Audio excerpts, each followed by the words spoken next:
It's another edition of Time About the Movies, and we got a good week for you this week. The weekend of November 16th, 1990.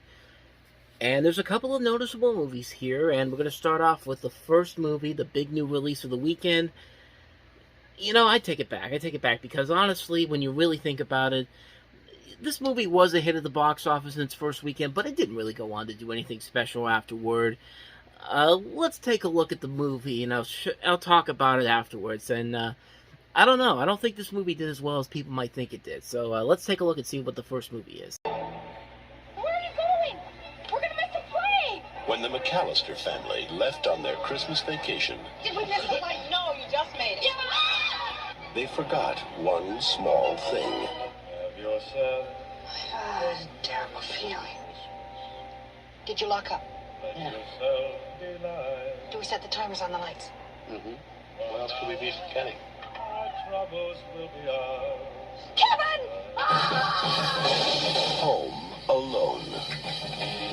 Police in the northern suburbs are on the lookout for a pair of burglars who are calling themselves the Wet Bandits. We know that you're in there. It's Santa Claus and his elf.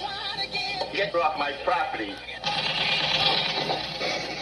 This is my house. I have to defend it. Where's your mother? My mom's in the car. Where's your father? He's at work. What about your brothers and sisters? I'm an only child. Where do you live? Can't tell you that, Why not? because you're a stranger.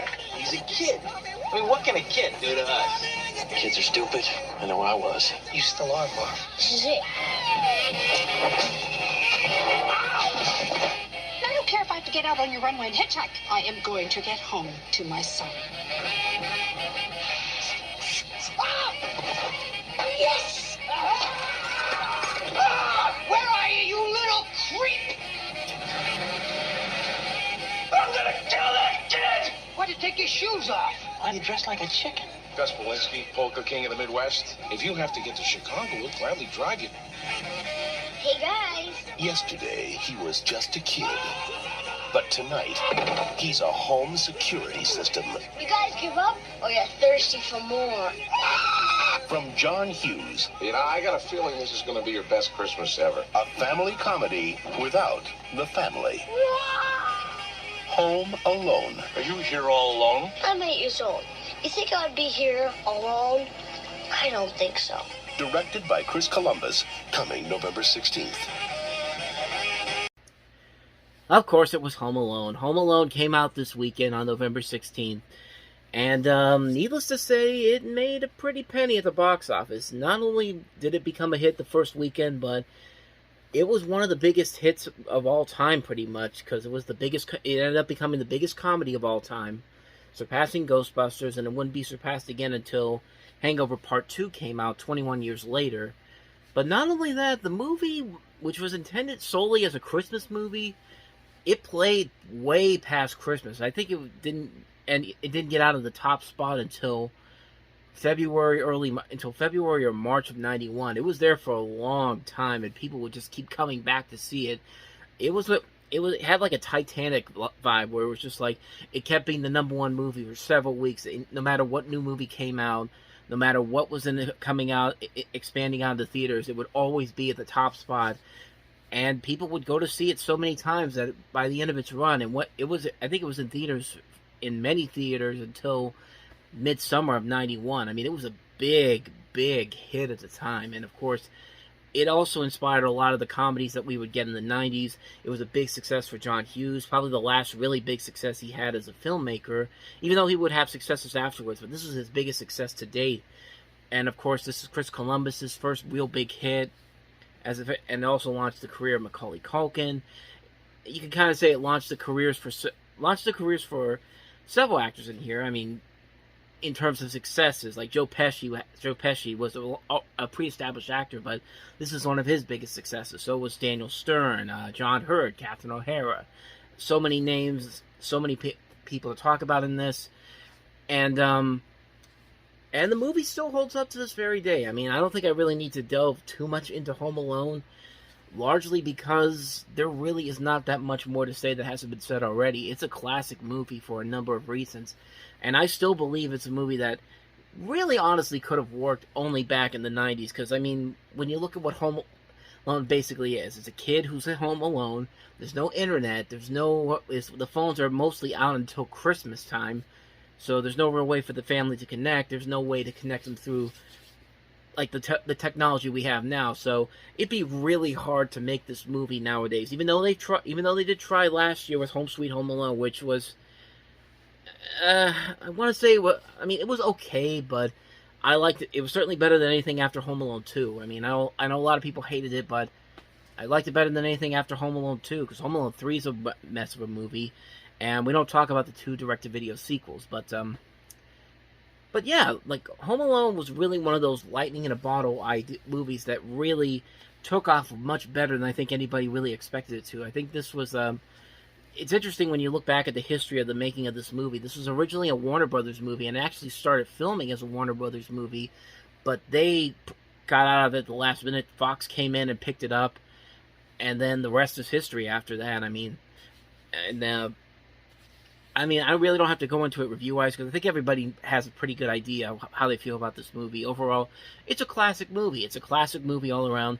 It's very funny. It finds a good balance between the funny moments and the more serious moments, where Macaulay Culkin, of course, has to realize that he needs to mature a little bit as the movie goes along, and he misses his family, even though it says at the beginning that he'd rather have no family whatsoever and go on a vacation and be by himself. I mean, going on vacation would be the second one, but you get the idea. You get the idea that I'm trying to get through here. But like I said, there really is not a whole lot more I can add to this that hasn't already been said already. I've done numerous blogs talking about how much this is a classic movie. Many people have already talked about how this is a great film. It's really hard to top this movie. This is a great movie all around. One of John Hughes' best movies. One of Chris Columbus' best movies. Of course, Macaulay Culkin's career took a huge jump after this. Turned him into a superstar. Need I say more? Need I really say more about this movie? It's a classic film. It's always going to be one I'm going to watch every holiday multiple times. It's the one movie I've watched multiple times, especially in the last few years, because it's been playing on Freeform. I think last year it was on every other day during the holiday season, and then I watched it more times than the times I didn't watch it. I mean, that's how much I love this movie so much. I could watch this movie so many times and never get tired of it whatsoever. It's a great movie, fantastic film. I don't really need to add any more to this. Home Alone, classic movie, and one of the biggest movie hits of all time. I mean, it really was a phenomenon at the time that's really hard to really top nowadays. I mean, you can't really find this kind of success anymore, quite honestly. So, yeah, that's all I got to say about Home Alone. Now, let's go ahead and take a look at the next movie, which, judging by what this was, I'm pretty sure that this was supposed to be the big hit of the weekend, and then it just, not so much. It's Sylvester Stallone in Rocky V.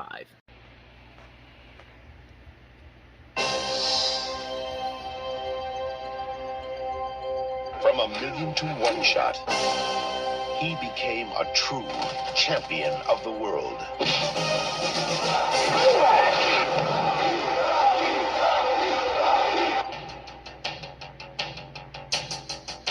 Now, the glory. Because of the continuous violent blows to the head, the effects are irreversible. The crowds. My husband is retired. He has nothing more to prove. And the money are gone. You lost millions. Look, I still got my place in the old neighborhood. His title is in the hands of a new champion. He might win a few fights, but he's no Rocky Balboa. Controlled by an unscrupulous promoter. This is your medical report. It's not so good, but we can work around it. All that's left is his family. We've been down before. I'll get it all back. His heart. I gotta fight, okay? I got problems, I gotta fight. And a dream. A dream to get it all back. This is a tremendous opportunity. Opportunity for who? For you to make money for him to be disabled? You know he can't carry Balboa's guns. As long as they got Balboa on the brain, he'll always be champ. Got to challenge that man to fight, and if he refuses, then you gotta insult him. You gotta dog him. You gotta humiliate him. You gotta do whatever you got to do to get him into that ring. Hey, Tommy, you're a piece of garbage, you know that? That's it. Throw my fight anywhere, anytime. In the ring. Tommy Gunn only fights in the ring. My ring's outside. Yeah? Let's do it. Come on, Johnny, knock me out.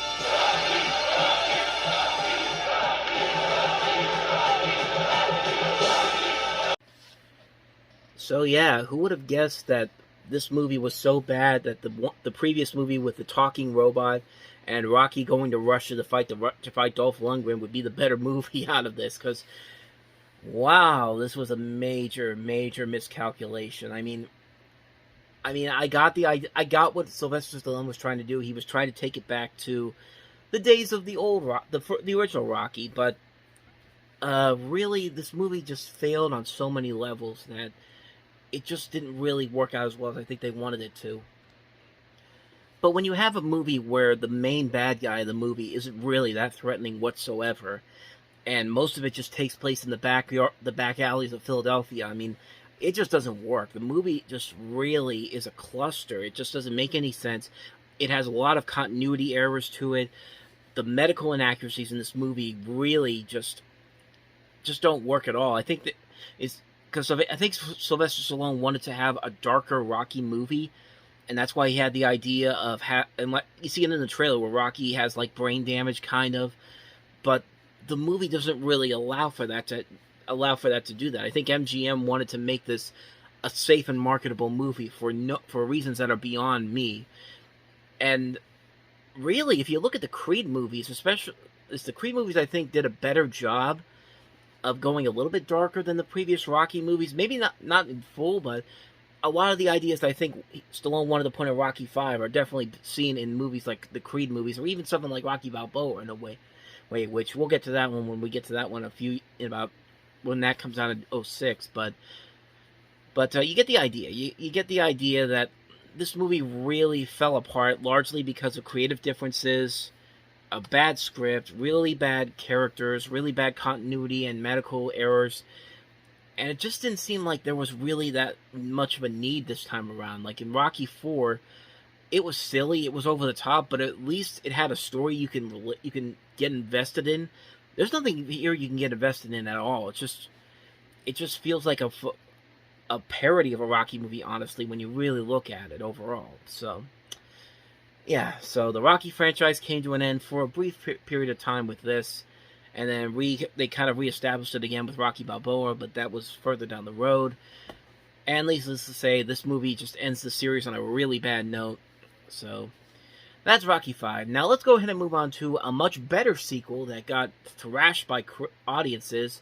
Nobody went to go see it, unfortunately, but it's another underrated Disney classic, and that is The Rescuers Down Under. Walt Disney Pictures presents its all-new 29th full-length animated motion picture. Australia. Mysterious. Untamed. And for a young boy named Cody and his magnificent golden eagle, it was a world of adventure and discovery. Fire! Until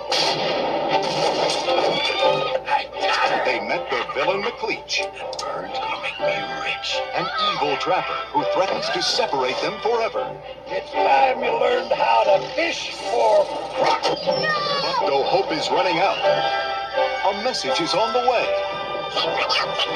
To the Rescue Aid Society. There has been a kidnapping in Australia. And two little heroes, Bernard and Bianca, are flying in. Whoa, hey, let's go for it! It's the Rescuers in the most dangerous mission ever. We'll never make it! Cinch up your seatbelts, mates. Now, they're joining forces with their new friend Jake and his army of misguided mates. Howdy, howdy, howdy! Ah, Frank, give it a rest. They're flying into action, riding into danger. Missed. In the most breathtaking rescue mission ever. Hey, you killed the music! Oops. Yeah! This holiday season, join Bernard, Bianca, Jake, and Wilbur! in an adventure above the ordinary in the land down under. Walt Disney Pictures' The Rescuers Down Under. Throw another shrimp in a barbie, sports fans! Here we come! And along with the rescuers, it's Mickey Mouse and Mickey Mouse. Which one is which? In the classic tale of the wealthy prince and the poor peasant who decided to switch places. If my friend could see me now. He's an imposter. I'm the prince. You think you're chip crap? This holiday season, join Donald Duck, Goofy, Pluto, and Mickey Mouse in his first new big screen appearance in almost 10 years. Walt Disney Pictures' The Prince and the Pauper and The Rescuers Down Under, playing together at theaters everywhere.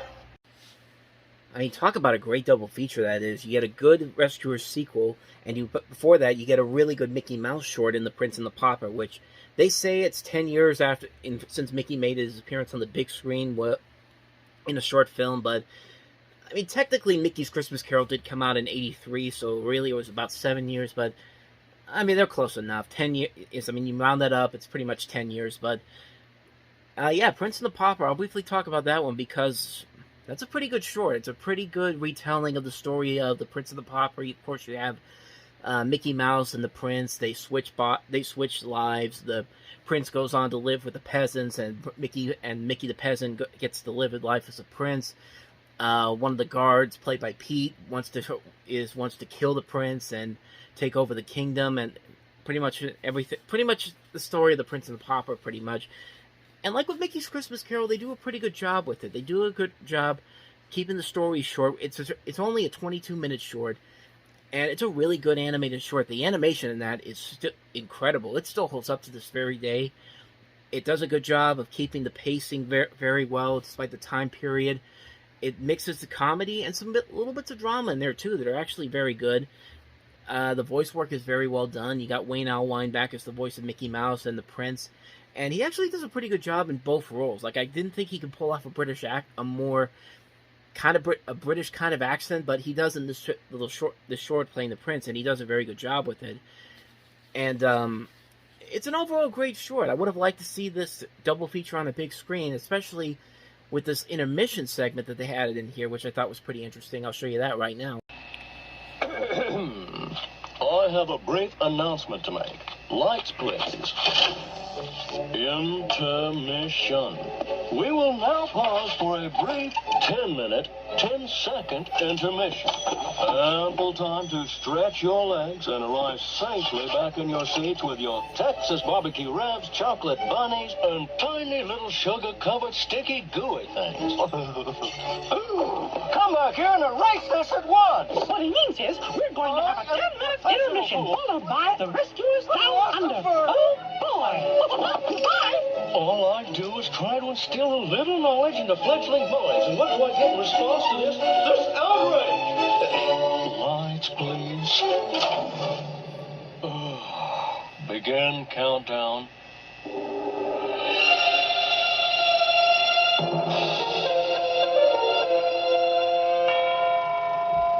Roll the credits. So yeah, you basically got a 10-minute intermission to go get your popcorn, go to the bathroom, do whatever you needed to do before the Rescuers Down Under starts, and then the movie would begin. And Rescuers, I think, was about, let me see here. Yeah, Rescuers was close to about an hour and a half, so basically you had a 2-hour package here. And I always think back to when Coco had the Frozen Christmas short that they had at the beginning of that movie, which was basically the Christmas special that you see on TV every year.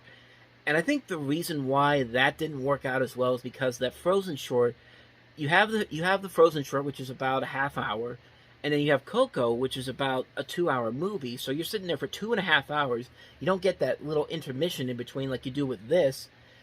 And I think people were really upset at that, even though I thought both of them worked very fine. I don't think they really should have been plastered together like that, especially with a movie that's over 2.5 hours. With a movie that's over 2 hours long. With this, I think it works better, even with that little 10-minute thing. I am kind of curious of what they did between the credits and then the actual movie. I really think that they probably could have put maybe another short in there, or I think they may have had like some kind of trivia thing. I know they had that when the Toy Story double feature came out in 3D about 10 plus years ago. But that was an interesting little bit of footage I found on YouTube. But as far as Rescuers Down Under goes, yeah, it's a great movie. It's a fantastic, very underrated Disney movie. What's interesting about this movie is that it's the first time they fully used the computer animation production system, the CAP system, which basically digitizes all the ink and painting and the animation drawings, and it would allow for these films to come out faster and look much better, look much crisper. And you can definitely see that, especially in the early scenes of this movie, where you have the kid and his gold eagle flying up in the air. The scenes of those flying scenes still hold up to this very day. This movie is over 30 years old, and those scenes still hold up to this very day with the music by Bruce Broughton. It's great to watch. And like, you have a great villain here, George C. Scott playing the bad guy. You've got Bob Newhart and Eva Gabor returning as Bernard and Bianca. You got John Candy playing Wilbur in this. He's very good in this. And the movie is just a ton of fun. It's a very good movie, a well-made film, nicely animated, great story, great villain, great characters, just a fun, enjoyable adventure. And it's a shame that nobody went to see it. And I remember watching the Waking Sleeping Beauty documentary where they talked about how Jeffrey Katzenberg said that they pulled the marketing after the first weekend because the movie didn't do well. And so this movie barely made any money because most of the advertising was already gone after the first weekend. And this was before the Thanksgiving Christmas rush came into play. So Jeffrey Katzenberg basically took a risk by pulling all the advertising. He didn't even wait to see if this movie would play well over the holidays. And the movie, I think, was out of theaters by the time Christmas came around, which is a shame because people really missed out on another great Disney movie in 1990. There was this, and then DuckTales the movie, which we talked about earlier. They missed out on some great movies here, and The Rescuers Down Under is a fantastic movie. If you haven't seen it, which I don't know who would, but if you haven't seen who wouldn't have, but if you haven't seen Rescuers Down Under, please go watch it. It's a very good movie that severely got thrashed by the box office, but it's more than worth seeing in theaters.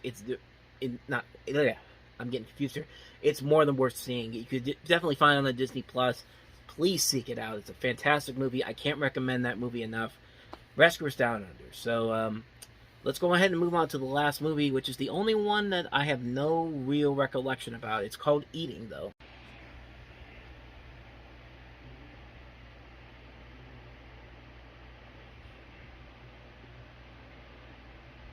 Well, you know how I did it. When I stopped those drugs, it was just like so traumatic that I got on my knees and I told God that I'll do anything if he doesn't strike me fat. So yeah, I don't really know too much about this movie, but I will tell you the plot because I have Wikipedia right here and I'll tell you about it. Featuring an all-female cast, the film is set entirely and around a spacious home in Los Angeles. Helene is a woman who is turning 40 years old, and her friends, including French filmmaker Martine, houseguest Sophie, and Lydia, throw a party, but also there is Kate, a friend turning 30, and Sadie, a Hollywood film agent turning 50. So all of Helene, Kate, and Sadie's friends arrive for the triple birthday party, where Martine films the events with her movie camera, as well as the shocking secrets revealed behind her mother Whitney and younger sister Nancy, who confide in the interviews about their obsessions with food and their roles in life. So it sounds like it's kind of a mockumentary type of film, but like I said, I really don't know too much about this. Obviously, I haven't seen it, but I mean, it's an interesting concept. It does sound like an interesting concept, just the way that this is presented, but judging by the fact that I have not heard too much about this movie since this came out, nobody really ever talks about it, and I'm going to assume that it didn't really meet up with the expectations that a lot of people had for it.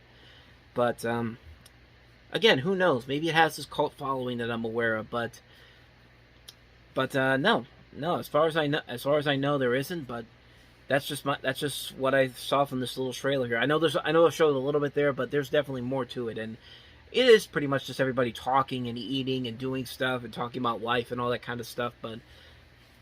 But yeah, like I said, I can't really comment on it. I haven't seen the movie, so I can't really comment on it. So that's Eating for you. And with that said, that's going to wrap up another edition of Time About the Movies. Next time around, we look to Thanksgiving weekend 1990 with 6 movies, including the sequel 3 Men and a Little Lady, featuring the returns of Steve Guttenberg, Ted Danson, and Tom Selleck. Another sequel, Predator 2. The animated movie The Nutcracker Prince, the cult film Robot Jocks, Mr. and Mrs. Bridge, and Hidden Agenda. So we'll have 6 movies to look at next time around. So definitely stay tuned for that. But anyway, thank you guys for watching, and as always, if you want to see more videos like this, check out the playlist on the next page, check out the previous episode, and I'll see you guys tomorrow for a new episode. So thank you for watching, I'll see you guys tomorrow, and until then, take care.